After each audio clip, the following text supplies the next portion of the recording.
Selamat datang kembali di pembahasan mendalam kita. Hari ini kita fokus ke satu krisis kesehatan yang dampaknya gede banget, tapi sering kelewat. Namanya sarkopenia. Anda mungkin lebih sering dengar soal muscle dysmorphia ya, yang obsesi pengen otot super gede itu. Tapi sumber kita justru nunjukin masalah sebaliknya yang jauh lebih umum dan ya lebih bahaya sebenarnya. Betul sekali, kita ngomongin sarkopenia, ini kondisi hilangnya massa otot sama kekuatannya karena usia. Dan ini serius, bukan cuma udah tua wajar. Angkanya ini tinggi banget. Jutaan lansia di seluruh dunia kena. Jauh banget lah dibanding muscle dysmorphia yang sering muncul di media itu. Tapi anehnya, perhatian medis sama publiknya kok kayak nggak seimbang gitu. Nah, itu dia poin penting dari sumber kita. Skalanya gede, tapi kok kayak kurang diekspos ya. Oke, jadi kita bakal gali lebih dalam nih, apa sih sarkopenia itu? Terus kenapa ini penting juga buat Anda yang mungkin masih muda? Dan yang paling seru, ada penelitian baru yang kasih harapan banget. Mari kita bedah bareng-bareng. Oke. Jadi, sarkopenia ini istilah dari Dr. Irwin Rosenberg tahun 88. Artinya secara harfiah itu kemiskinan daging. Sarx itu kan daging, penia itu kemiskinan. Kondisi ini bahaya karena ningkatin resiko jatuh, kecacatan, sampai lansia jadi nggak mandiri lagi. Coba bayangin, ada studi nunjukin hampir separuh lansia di Amerika itu berisiko karena massa ototnya rendah banget. Secara global, ya kira-kira 10% lansia sehat kena. Tapi angka ini bisa melonjak tinggi di tempat-tempat perawatan lansia. Wah, 10% lansia sehat global itu udah banyak ya. Beda jauh sama muscle dysmorphia yang katanya di bawah 3% untuk semua gangguan dismorfik tubuh. Jomplang banget ya perhatiannya. Nah, tapi yang lebih penting, ada solusinya nggak sih?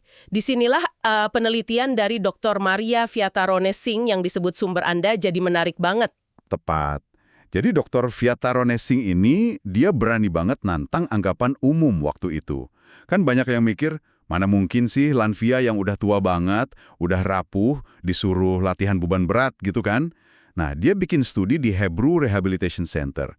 Pesertanya itu penghuni panti jompo, usianya 90-an. Malah ada satu yang 106 tahun kalau nggak salah. Wow, 90-an tahun, latihan beban berat. Saya aja mikirnya udah, wah nekat banget. Gimana tuh hasilnya? Aman nggak sih? Hasilnya itu, bener-bener bikin kaget semua orang.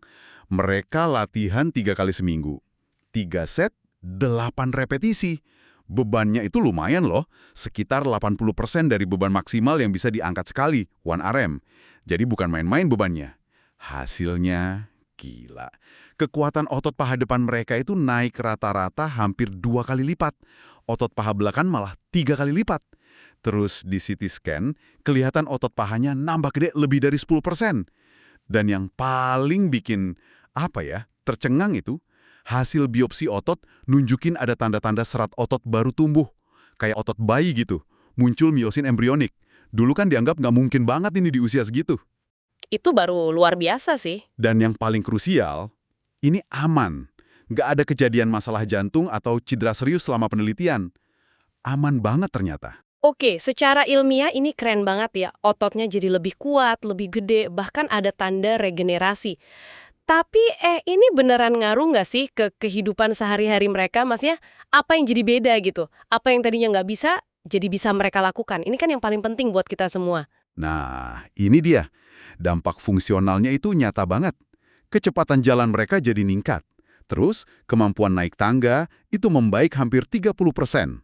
Mereka juga jadi lebih aktif aja gitu, gerak-gerak spontan. Ada cerita nyata juga, kayak Pak R. Rosenthal, 90 tahun. Tadinya kakinya lemah banget, sampai takut naik tangga. Setelah ikut program, dia jadi berani dan bisa naik tangga lagi. Atau Ibu Esther Pepi, dia punya distrofi otot parah. Setelah latihan, dia jadi lebih mandiri pas pindah dari kursi rodanya. Jadi ini bukan cuma soal angkat beban berat, tapi soal kemampuan dasar buat hidup mandiri. Wah, Kayak, ya ampun, sekedar bisa bangun dari kursi sendiri itu udah pencapaian besar. Itu penting banget buat cegah jatuh, yang kita tahu bisa fatal buat lansia. itu dia. Pencapaian yang luar biasa banget ya. Bisa tetap aktif mandiri sampai usia lanjut. Kalau kita lihat buktinya sekuat ini, aman pula bahkan buat yang udah sepuh banget, kok rasanya aneh ya latihan beban ini belum jadi standar perawatan gitu di mana-mana. Apa sih sebenarnya yang bikin susah, hambatannya apa? Nah, ini masalahnya agak kompleks sih. Ada beberapa hambatan besar yang sifatnya sistemik. Pertama, yaitu pendidikan buat dokter. Banyak sekolah kedokteran itu nggak ngajarin secara mendalam gimana caranya meresepkan olahraga yang benar, yang spesifik, terukur. Dokter itu lebih biasa nulis resep obat kan? Iya juga ya. Lebih gampang kasih pil daripada program latihan. Betul. Kedua, ini masalah kebijakan sama ekonomi. Terapi latihan kekuatan ini seringnya nggak di-cover asuransi kesehatan buat lansia. Kayak Medicare di US contohnya. Beda sama obat yang terus-terusan di-cover. Ini kan jadi penghalang besar buat akses. Orang jadi susah mau ikut programnya kalau harus bayar sendiri terus. Padahal, studi Hebrew Lihab itu juga nunjukin kalau programnya berhenti, ya manfaatnya bisa hilang lagi. Sayang banget. Oke, jadi kesimpulannya nih, kita sebenarnya udah punya solusi yang kuat banget, ada buktinya, buat ngatasin sarkopenia ini. Ibaratnya obat ampuh lah ya latihan kekuatan ini. Tapi sistem medis kita, kebijakan kita, kayaknya belum siap sepenuhnya buat mengakomodasi ini. Perlu ada geseran cara pandang nih. Nggak cuma fokus, ayo turunin berat badan, tapi juga ayo tambah otot, kurangin lemak buat kesehatan jangka panjang, apalagi pas kita menua. Setuju banget.